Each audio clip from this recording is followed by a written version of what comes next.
An undocumented immigrant who caused a deadly drunk driving crash is heading to prison. Last summer, 45-year-old Billy Funderburg and his 38-year-old wife, Natalie, were heading back to Bastrop from Elgin on their Harley when Rodolfo Campuzano hit them from behind and killed both of them. DPS says Campuzano left the scene, but authorities were able to track him down and give him a sobriety test, which he failed. He was charged with 2 counts of accident involving death.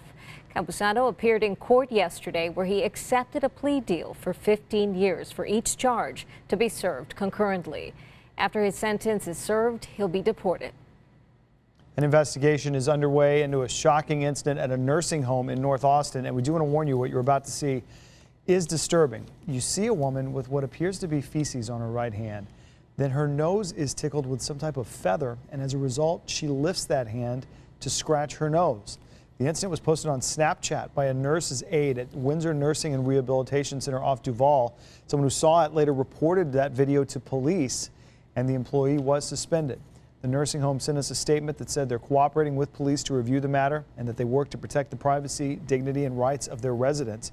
They added they're going to take the necessary steps to ensure their residents are protected and cared for in the most respectful manner. The Department of Aging and Disability Services is overseeing this investigation. They encourage anyone who suspects abuse or neglect in long-term care facilities to report their concerns by giving them a call.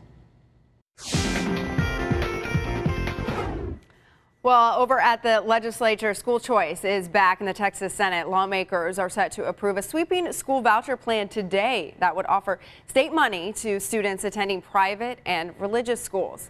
And the Senate has given preliminary approval to a new fetal remains bill that would require fetal remains from abortions and miscarriages be buried or cremated. A federal judge has already blocked an existing state rule that requires this same thing. Right now, fetal remains are treated as biological medical waste. This measure still needs a final vote before it then moves to the Texas House. And the Senate approves a proposal to require high schools to teach students how to interact with law enforcement officers during traffic stops and other situations. The Democratic sponsors want to teach teens what is expected of them when they're stopped by police. It also requires instructions for officers on their responsibilities. The measure would have state education and law enforcement officials develop a curriculum that starts the 2018 school year. Instructions would also be part of driver education courses. That bill now heads to the House. And state senators vote to ban the use of red light cameras in traffic enforcement. Police have used them to try to stop crashes at busy intersections. Critics say that they invade privacy, put the burden on the drivers to prove their innocence, and are used to raise money for local governments. Similar measures have passed in the Senate but then failed in the House. Another bill approved by state senators would bar state and local governments from blocking vehicle registrations based on outstanding tickets issued by red light cameras. And in the House, lawmakers will be giving final approval to a few other small bills today. A major Senate investigation begins this morning into the role Russia may have played in last year's presidential campaign. The Trump administration denies any wrongdoing, but this makes at least 3 inquiries so far into allegations of Russian meddling. Douglas Zader has more this morning from Capitol Hill.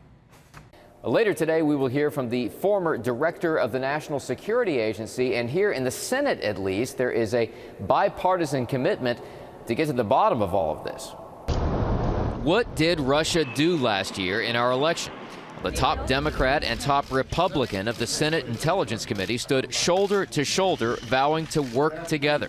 That's what gives us high hopes that we can reach a conclusion that has bipartisan support and that we feel confident explored every crevice that we can find. Some of the techniques that Russia used in this election, as we find more and more, I think would send a chill down anyone who believes in a democratic process in this country or around the world. That willingness to forge ahead together stood in sharp contrast with the House Intelligence Committee, where there have been calls for the Republican chairman, Devin Nunes, to step down.